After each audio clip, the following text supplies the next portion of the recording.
Hello and नमस्ते, स्वागत छ हजुरहरूलाई नेपाल अनलाइन स्कुल च्यानलमा। आज हामी यहाँ बिबिए सेकेन्ड इयरको इकोनोमिक्स पढ्न जाँदैछौँ है। त्यसमा हामीले यसभन्दा अघिका भिडियोमा च्याप्टर 1 को जुन हाम्रो इन्ट्रोडक्सन टु द इकोनोमिक्सको हामीले अलरेडी पढिसकेका छौँ र त्यसमा पनि यसै च्याप्टरमा हामीले यसभन्दा अघिका भिडियोमा हामीले यसरी म्याक्रो इकोनोमिक्स र माइक्रो इकोनोमिक्स बिच भिन्नता र अरू के थियो हाम्रो यसमा, यसै गरी हाम्रो यसको युजफुलहरू भयो र साथै हाम्रो इम्पोर्टेन्ट जुन हाम्रो 2 मार्क्सको लागि एकदमै इम्पोर्टेन्ट क्वेसनहरू छ है, त्यसलाई पनि हामीले अलरेडी हेरिसकेका छौँ है। यदि हजुरहरूले हेर्नु भएको छैन भनेदेखि हेर्नुहोला, यो प्लेलिस्टमा चाहिँ अभाइलेबल छ। र आजको हाम्रो यहाँ टपिक रहेको छ इक्विलिब्रियम एन्ड द डिसइक्विलिब्रियम, जुन हाम्रो आज यो च्याप्टर 1 को पार्ट 3 रहेको छ, जुन बिबी सेकेन्ड इयरको बिजनेस इकोनोमिक्सको। र यसमा जस्तै हजुरहरूले यो एउटा के देखिरहनु भएको छ त, एउटा यहाँ चित्र जस्तो बनाएको छ, यो के होला त है भनौँ त। यसमा जस्तै नर्मली यो भनेको चाहिँ हाम्रो के हो त, एउटा इक्विलिब्रियम पोइन्ट निकाल्नको लागि चाहिँ गरिएको हो है यसमा।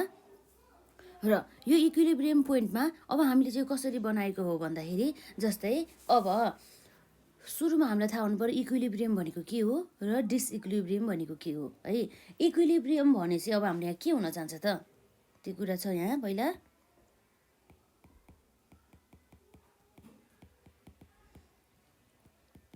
इक्विलिब्रियम भने चाहिँ कस्तो भन्दा चाहिँ एउटा स्टेट हो अथवा के हो त, एउटा सिचुएसन हो जसमा चाहिँ के हुन्छ त, इन विच अपोजिट फोर्सेसहरू जस्तै डिमान्ड र सप्लाइजहरू हुन्छ नि, हो त्यो अपोजिट फोर्सेसहरू के हुन्छ त,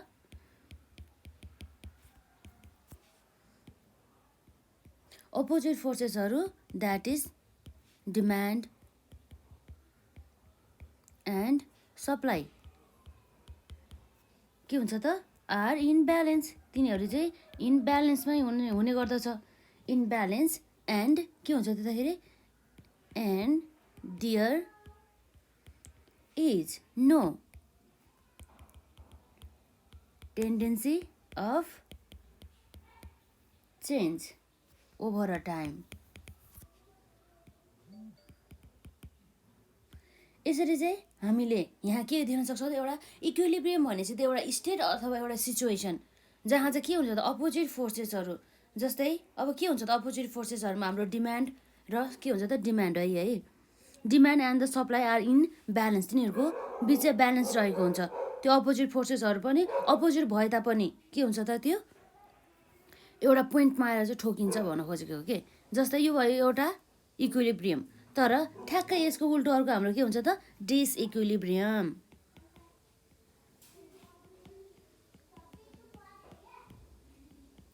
डिसइक्विलिब्रियम भनेको चाहिँ एउटा के हो त, एउटा स्टेट अर सिचुएसन जहाँ चाहिँ के हुन्छ त, in which opposite forces, like अब हाम्रो के हुन्छ डिमान्ड र सप्लाईहरू चाहिँ के हुन्छ त, opposite forces.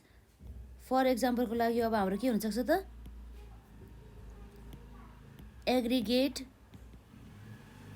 Demand and aggregate supply के हुन्छ त, aggregate demand and aggregate supply are in imbalance, ब्यालेन्समा नभएर उनीहरू चाहिँ के हुन्छ त, इम्ब्यालेन्समा चाहिँ हुने गर्दछ।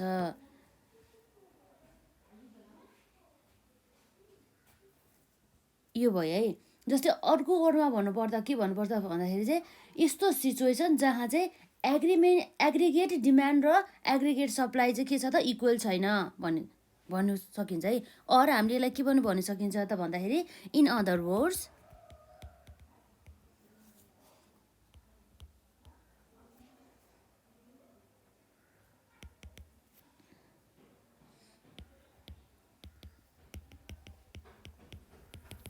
in macroeconomics, disequilibrium refers to situation in which aggregate demand and aggregate supply के हुन्छ त aggregate demand and aggregate supply are not equal हुँदैन है त्यो पोइन्टमा। र त्यसै गरी हाम्रो इक्विलिब्रियममा चाहिँ के हुनुभयो त यो डिमान्ड र सप्लाई चाहिँ बराबर हुने भयो है। एग्रिगेट डिमान्ड र एग्रिगेट सप्लाई चाहिँ त्यो टाइम अवधिभरमा चाहिँ कुनै पनि चेन्ज आउने भएन जुन हाम्रो इक्विलिब्रियममा है। र यसरी चाहिँ हामीले इक्विलिब्रियम र डिसइक्विलिब्रियम भनेर चाहिँ थाहा हुनु पर्यो। र एकपल्ट हामीले यसलाई ओभरभ्यू गरौँ है त। इक्विलिब्रियम भने चाहिँ के हो भन्दाखेरि एउटा स्टेट अर द सिचुएसन है, जहाँ चाहिँ के हुन्छ त in which opposite forces that is demand and supply are in balance and there is no tendency of the change over a time भयो है। र यसै गरी अर्को रहेको छ हाम्रो disequilibrium, state or the situation in which opposite forces that is aggregate demand and the aggregate supply are in imbalance, or in other words in macroeconomics disequilibrium refers to situation in which aggregate demand and aggregate supply are not equal भन्ने कुरा भयो। यसरी चाहिँ हामीले हेर्न सक्छौँ equilibrium र डिसइक्विलिब्रियमको एउटा कन्डिसनहरू है त।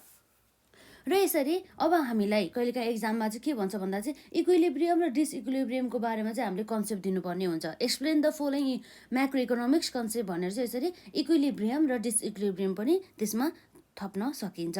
त्यस्तो अवस्थामा अब हामीले एउटा के गर्नुपर्ने हुन्छ त, हामीले यसरी डेफिनेसन त दियो है इक्विलिब्रियम र डिसइक्विलिब्रियमको बारेमा, र साथै हामीले एउटा चित्रबाट पनि हामीले एउटा के गर्नुपर्ने हुन्छ त स्पष्ट पार्नुपर्ने हुन्छ।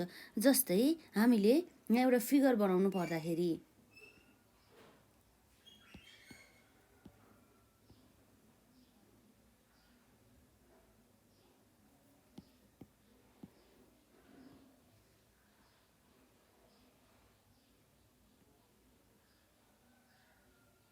यो कुराहरू त हामीले सबै प्लस टूमै पढिसकेको कुराहरू हो कि यसमा चाहिँ।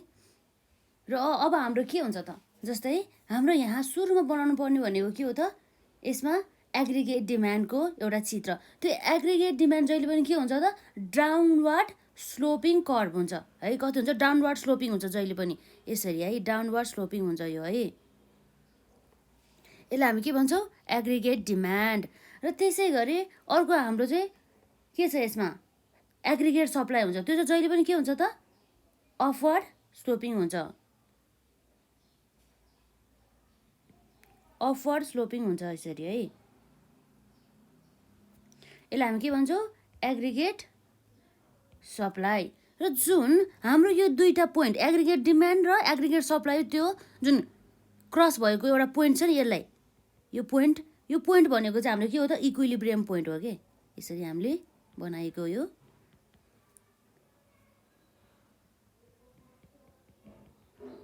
पोइन्टलाई हामी के भन्छौँ त ई भनेर हामी सङ्केत गर्छ यसलाई है। यो भनेको के हो त इक्विलिब्रियम। र यसै गरी अब हाम्रो अर्को चाहिँ के थाहा हुनुपर्छ भन्दाखेरि चाहिँ हाम्रो यहाँ जुन वाइ एक्सिसमा के हुन्छ त,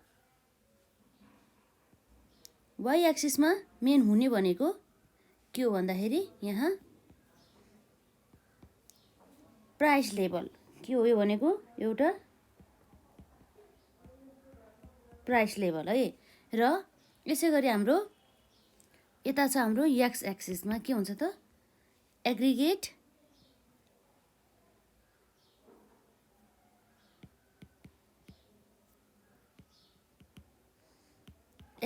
डिमान्ड एन्ड सप्लाई है। र यो भयो हाम्रो पी र यो भयो हाम्रो क्वान्टिटी है।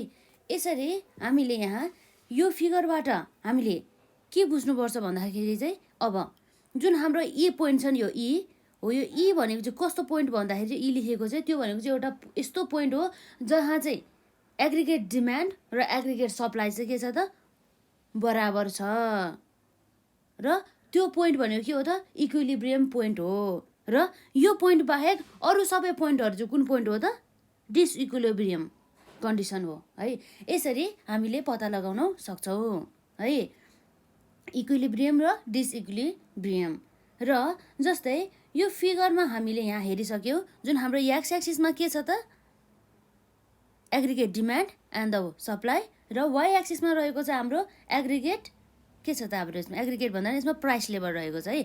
र यसरी चाहिँ हामीले एउटा कुरा के थाहा हुनुपर्छ भने जहिले पनि हाम्रो यो एग्रिगेट डिमान्ड चाहिँ यो हाम्रो एग्रिगेट डिमान्डको क्रप चाहिँ जहिले पनि के हुन्छ त डाउनवार्ड स्लोपिङ हुन्छ। के हुन्छ यो जहिले पनि डाउनवार्ड स्लोपिङ हुन्छ है। यो कुरा अलरेडी हजुरले प्लस टूमा पढ्नु भइसक्यो। र यसरी अर्को भनेको हाम्रो के छ त एग्रिगेट सप्लाई, जुन चाहिँ के हुन्छ त अपवार्ड स्लोपिङ हुन्छ।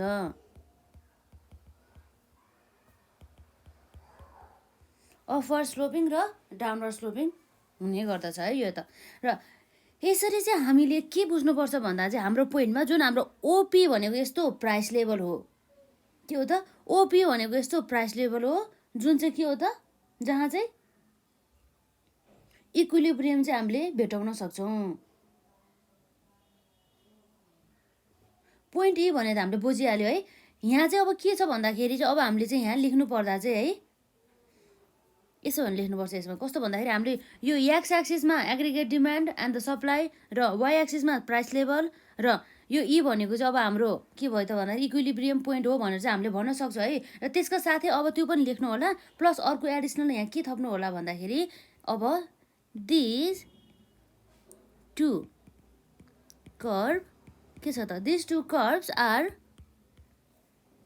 Intersecting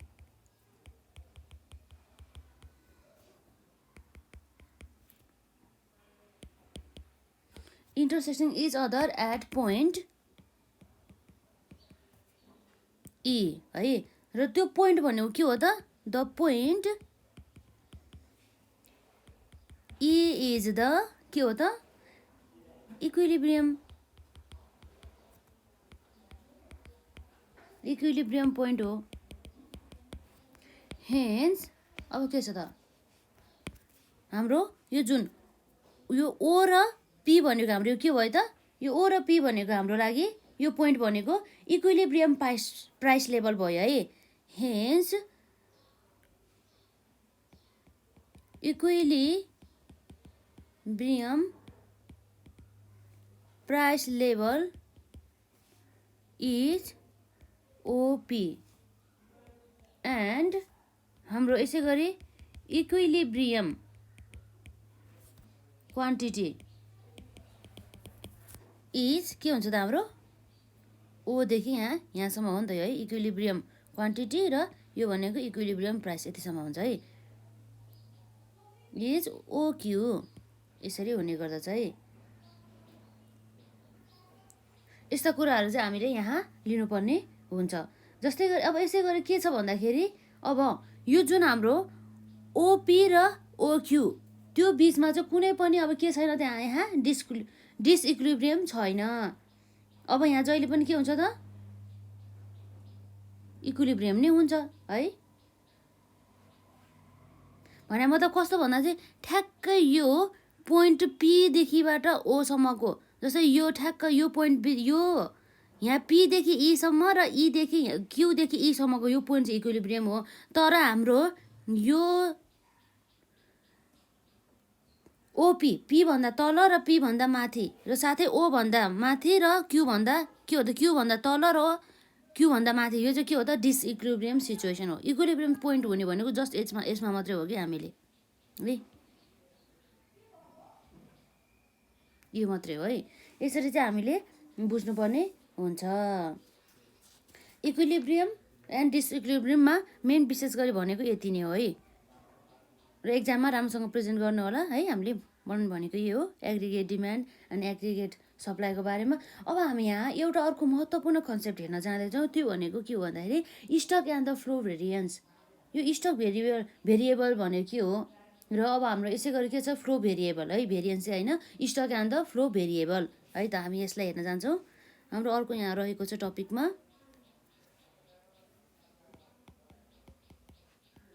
stock and flow variable, जसमा अब हामी सुरुमा हेर्छौँ stock variable. Main stock variable भनेको के हो भन्दाखेरि यो स्टक भेरिएबल भन्नुको अर्थ के हो भन्दाखेरि चाहिँ यो द म्याक्रो इकोनोमिक्सको यस्तो भेरिएबल हो जसलाई चाहिँ के गर्न सकिन्छ, मेजर गर्न सकिन्छ एउटा पोइन्ट अफ अ टाइममा। केमा त एट अ पोइन्ट अफ टाइममा चाहिँ के गर्न सकिन्छ त, मेजर गर्न सकिन्छ। जस्तै यसको फर इक्जाम्पलको लागि हामीले कसरी लिन सक्छौँ भन्दाखेरि जस्तै अब हाम्रो के छ 31 असाढ 2076मा हो। यसको यो 76को इयर इनमा हुँदाखेरि हामी ठ्याक्कै यसको चाहिँ त्यो डेटमा असाढ 31 गते 2076 हो, त्यो डेटमा चाहिँ अब ठ्याक्कै एक्ज्याक्टली त्यो पोइन्ट अफ अ टाइममा चाहिँ स्टक कति थियो त, भ्यालु अफ द स्टक अथवा क्लोजिङ स्टक कति थियो त भन्ने कुरा चाहिँ हामीलाई मेजर गर्नको लागि चाहिँ हाम्रो सबै यो स्टक भेरिएबलले चाहिँ के गर्छ त, हेल्प गर्ने गर्दछ होइन। अब हाम्रो यो स्टक भेरिएबलले चाहिँ at a point of a टाइमको मेजर गर्ने काम गर्छ। तर अब यसै गरी अर्को हाम्रो रहेको छ फ्लो भेरिएबल। फ्लो भेरिएबलले चाहिँ के को कुरा गर्छ भन्दा चाहिँ यसले त्यो म्याक्रो इकोनोमिक्स सबको भेरिएबलहरूलाई मेजर गर्छ। यसले मेजर गर्ने भन्दा सबै म्याक्रो इकोनोमिक्सको भेरिएबलहरू नै हो नि होइन त। म्याक्रो इकोनोमिक्सको भेरिएबलभित्र हाम्रो नेसनल इन्कम, त्यसै गरी टोटल कन्जम्सन है, टोटल इन्भेस्टमेन्ट, टोटल एक्सपेन्डिचर, जस्तै टोटल इकोनोमिक ग्रोथहरू त्यही नै पर्ने हो नि त है। हामीले यसभन्दा अघिको भिडियोमा हेरिसकेका छौँ त्यो कुरा चाहिँ।